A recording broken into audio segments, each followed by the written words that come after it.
examination. Honestly, how I wish the previous diagnosis was a mistake. That way, I could go back and tell my sister I regretted it. As long as I swallowed my pride, my sister would forgive me just like before. But life doesn't have that many miracles. That middle-aged doctor said to me with a serious face, "Where are your parents?" "Primary liver cancer. It's already in the late stage. You need to be hospitalized immediately." I didn't really understand, but the fear of death still made me burst into tears. I'm only 18 years old. The doctor looked at me with pity and wrote me a billing slip for hospitalization. I ran over to the payment machine to take a look, and finally, I sneaked out of the hospital. Forget it. My account is linked to my sister's main card. Let me save her some money. I'm dying soon anyway. Why waste my sister's money? Every penny she earns does not come easy. Ever since the contractor our parents worked with ran away, the project collapsed, and the capital chain broke. Under immense pressure, our parents ran around trying to fix it, but got into a car crash after a business dinner. They both passed away. The burden of the company fell entirely on my sister's shoulders. I saw with my own eyes the debt collectors who came to our door, emptying out all the valuables in our house just to get money. And my sister, in order to save a few $100,000 for my study abroad, knelt on the ground and kowtowed to them. But in the end, the assets were still seized by the bank. To pay off the debts, my sister went everywhere to borrow money, drinking at dinners until her stomach bled and she was hospitalized. But she had no time to see a doctor and no money for treatment.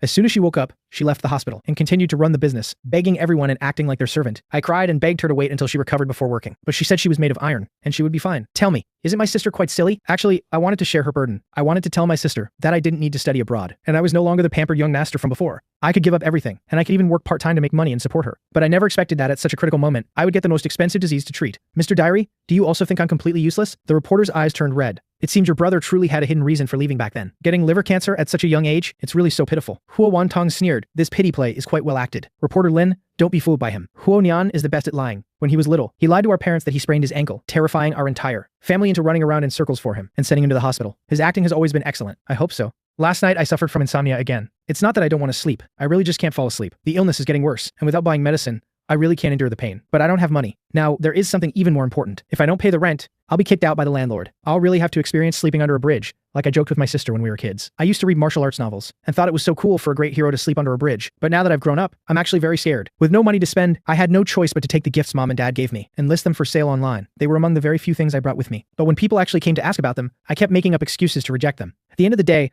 I just couldn't bear to part with them. In the end, I was in so much pain and so terribly hungry, I really couldn't bear it anymore and withdrew 500 from the card. I'm sorry, sister. I spent your money again. After becoming poor, I found that my old habit of being a picky eater was cured. When I was so hungry I almost fainted. I even picked out dirty buns that others threw in the trash to eat. Actually, they tasted pretty good. It seems poverty can cure all young master diseases. I went to the supermarket and bought a bag of steamed buns and a jug of mineral water. I went to the hospital to buy some medicine and save the rest for rent. My teacher called me again. He urged me to study hard, saying it was a shame for someone with my good grades to suddenly skip classes. I was afraid he would contact my sister, so I requested to drop out of school. But the teacher still called my sister anyway. My sister just called me a moment ago. Her tone was stiff and cold. Huan Yen, I know you don't want to have anything to do with me.